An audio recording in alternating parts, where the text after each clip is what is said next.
Hello student, last video में हम conservation of resources पढ़ रहे थे। इसमें हम पढ़ेंगे लैंड रिसोर्स।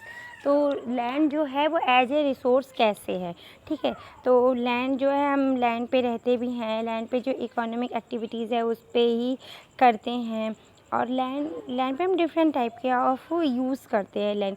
अब हम उस पर एग्रीकल्चर भी करते हैं, इंडस्ट्री भी लगाते हैं, हम उस पर घूमते फिरते भी हैं। मीन्स हर चीज़ जो क्या करते हैं लैंड पे कर रहे हैं, पानी में तो आप करते नहीं हैं, ठीक है। तो क्या है, और लैंड जो है वो नेचुरल रिसोर्स है, ठीक है, और इसलिए इसकी इम्पोर्टेंस भी ज़्यादा है। अब इसमें देखिए, ये सपोर्ट करता है वेजिटेशन को, वाइल्ड लाइफ को, ह्यूमन लाइफ को, इकोनॉमिक एक्टिविटी को, ट्रांसपोर्ट को, कम्युनिकेशन सिस्टम को। मीन्स क्या मीन्स कह सकते हैं कि लैंड जो है वो एक एसेट्स है, ठीक है, जिसमें हम फाइनाइट टाइप के वर्क जो है कर सकते हैं। It is important to use, क्योंकि मेरी बहुत इंपॉर्टेंट है कि जो अवेलेबल लैंड है हम उसको वेरियस पर्पसेस के लिए यूज़ करते हैं। लेकिन उसके लिए हमें क्या करना पड़ेगा, हमें बहुत ही केयरफुली प्लान करना पड़ेगा। अगर हम इंडिया की बात करें तो इंडिया में लैंड फॉर्म ना वैरायटी है, मतलब बहुत सारी तरह के लैंड फॉर्म है। जैसे कि इंडिया में क्या है, माउंटेन भी है, प्लेट्यू भी है, प्लेन्स भी है, आइलैंड भी है। इंडिया में मतलब ऑलमोस्ट हर तरह के क्या है लैंड फॉर्म है। 43% जो लैंड है वो इंडिया में प्लेन है, ठीक है, जिसमें कि हम एग्रीकल्चर कर सकते हैं और इंडस्ट्री लगा सकते हैं। और 30% जो है वो माउंटेन है। अब जो माउंटेन है, आप कहते हैं वहाँ पे कैसे क्या करें, तो माउंटेन में ही रिवर बहती हैं और रिवर से रिलेटेड वर्क होता है, वहाँ पे टूरिस्ट प्लेसेस होते हैं, ठीक है। और 27% जो है, मतलब हम यहाँ पे बात हो रही है कि इंडिया में जो पूरी कंट्री है उसमें ओवरऑल जितनी लैंड है उसके परसेंटेज की बात हो रही है। तो जो 27% जो है वो प्लेट्यू रीजन है, ठीक है।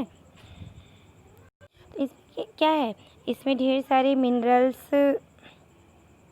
मिनरल्स हैं, फॉसिल फ्यूल है और फॉरेस्ट एरिया है। अब ये लैंड यूटिलाइज़ कैसे करते हैं, देखिए। तो लैंड, इसमें ढेर सारे इसके पर्पज़ हो सकते हैं यूटिलाइज़ करने के। पहले तो फॉरेस्ट है, ठीक है, फिर कल्टीवेशन के लिए वो यूज़ होता है। लेकिन इसमें कुछ लैंड का ऐसा एरिया है जो कल्टीवेशन के लिए नहीं है। अब जैसे कि वो बैरन एंड वेस्ट लैंड है। बैरन यानी कि बंजर भूमि, ठीक है, जहाँ पे हम कल्टीवेट नहीं करते हैं। कुछ एरिया ऐसे जैसे हम फिल करते हैं, जैसे कि जो घर से कूड़ा वगैरह निकलता है वो भी के लैंड एरिया में ही फेंकते हैं, तो मतलब वो वेस्ट एरिया है। फिर और कुछ लैंड है जो कि नॉन एग्रीकल्चरल क्यों है, क्योंकि वहाँ पे रोड बना दी जाती है, फैक्ट्री लगाई जाती है, फिर बिल्डिंग बना दी जाती है। इसके अलावा जो है कुछ और भी हैं जो अनकल्टिवेटेड, मतलब जिसे हम कल्टीवेट नहीं करते हैं। तो क्यों नहीं करते हैं, जैसे ग्रेजिंग लैंड है, ठीक है, जहाँ पे जो जानवर हैं घास चरने जाते हैं। जैसे पहाड़ों पे आपने नाम सुना होगा बुग्याल वाला इलाका, तो क्या वो ग्रेजिंग लैंड है, तो उसमें खेती होती नहीं करते हैं, ठीक है। फिर जहाँ पे ट्री क्रॉप्स लगाए जाते हैं, जो कि क्या होते हैं कि मतलब ट्रीज़ लगा दिए गए। अब जैसे कि हिमाचल में क्या है, एप्पल के पूरे बागान हैं, ठीक है। अब वो जो वहाँ पे हम खेती नहीं कर सकते हैं क्योंकि वहाँ पे एप्पल का है, अब वो साल में एक बार एप्पल दे रहा है, तो उसको हटा के खेती नहीं कर सकते हैं क्योंकि हमें उसी से इकोनॉमिक डेवलपमेंट हमारा हो रहा है, ठीक है। तो हम उसको भी अनकल्टिवेटेड लैंड कहेंगे।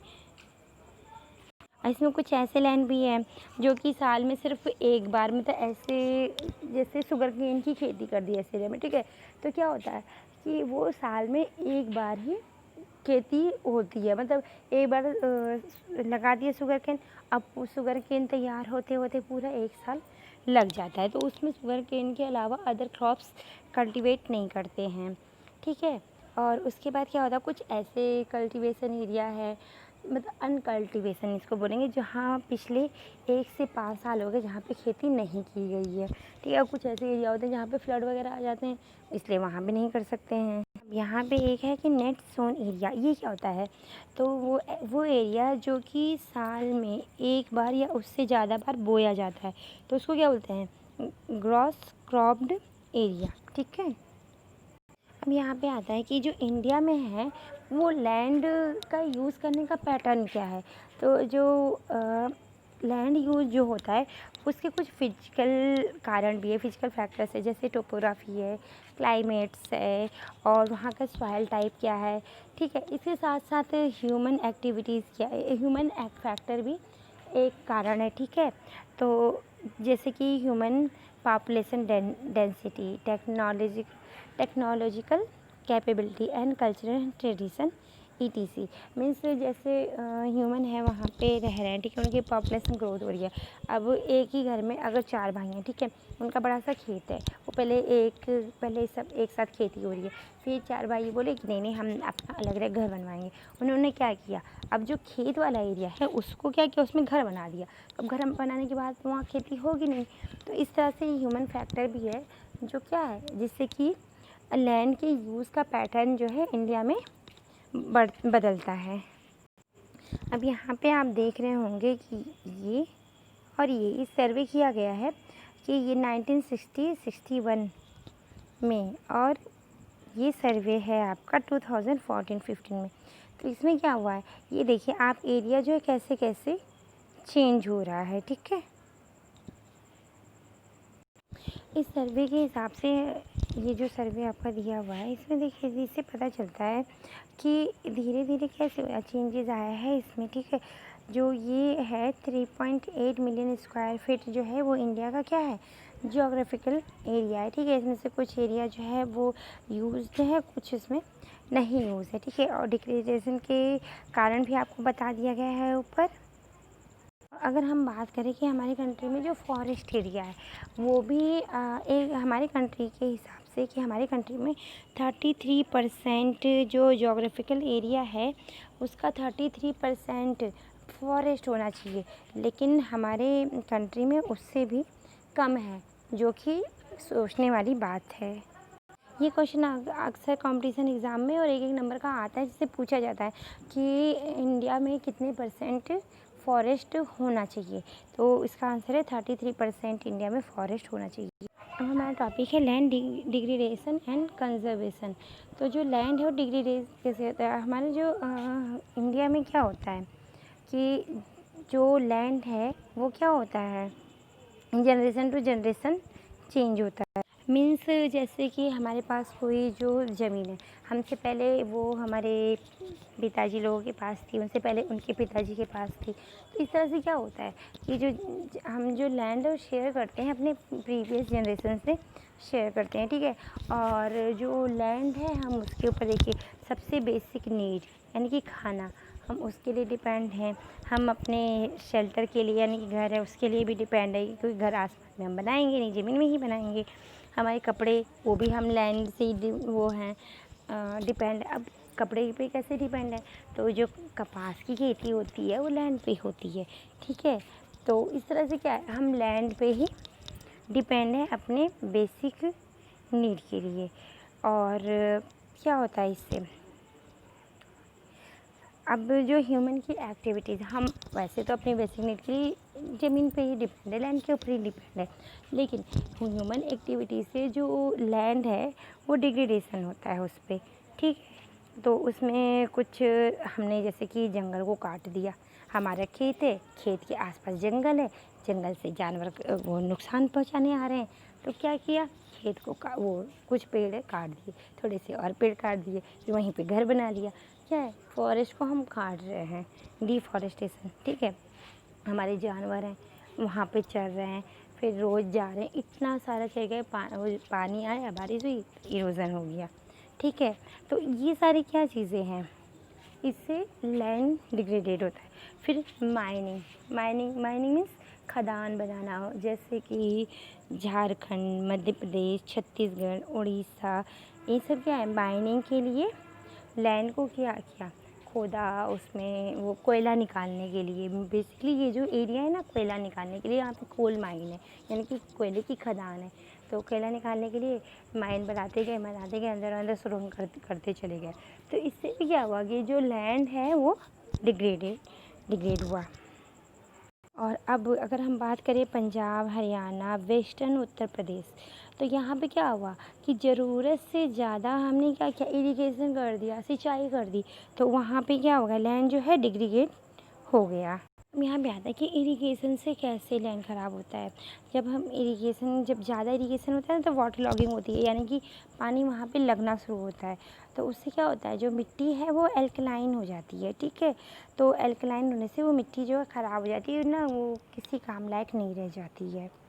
इसके बाद क्या होता है, जो कुछ फैक्ट्री हैं, ठीक है, इंडस्ट्रीज़ वगैरह, जैसे इस सीमेंट की फैक्ट्री है, सिरेमिक इंडस्ट्री है, और ये सारी क्या होती हैं, इन सब को जब ग्राइंड करते हैं, ठीक है, तो ग्राइंडिंग से इतना ज़्यादा ये डस्ट जो है एटमॉस्फेयर में मिलता है, तो एटमॉस्फेयर से वो क्या होता है, पानी बरसता है तो पानी के साथ वो सॉइल में आ जाता है, ठीक है।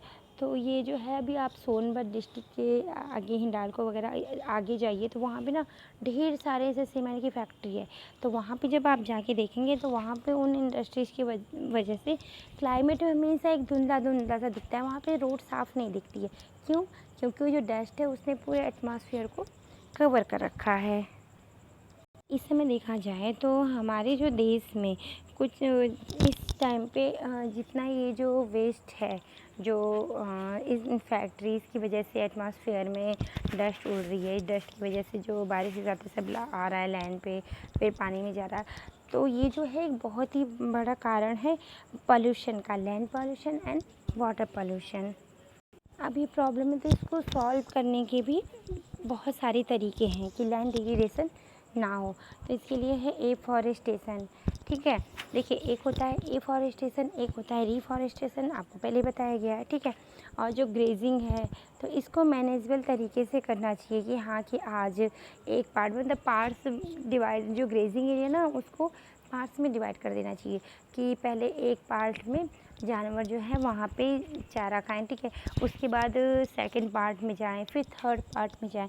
तो इस तरह से क्या होगा, जब फर्स्ट पार्ट का नंबर आएगा तो वहाँ पे फिर घास उग जाएंगी, तो इसलिए इससे ओवर ग्रेजिंग नहीं होगा।